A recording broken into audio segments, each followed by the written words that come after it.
तो hello guys, आज आम आसी पहुँचु जाजपुर जिला दशरथ ब्लॉक कस्बा पंचायत बन्या अंचल बुली देखापी।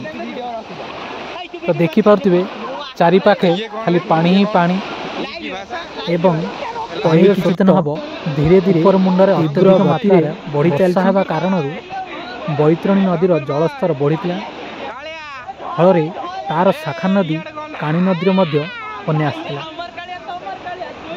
यह फल कस्बा पंचायत एक 50 फुट्र बड़ धरणर घाई सृष्टि होता, जहाँफल कस्बा पंचायत एवं आखपाख पंचायत जोगाजोग विच्छिन्न होती, बन्यार विपर्य क्षयक्षति होती।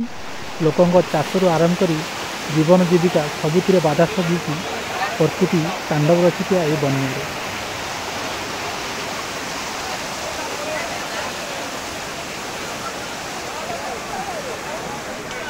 देखिए ना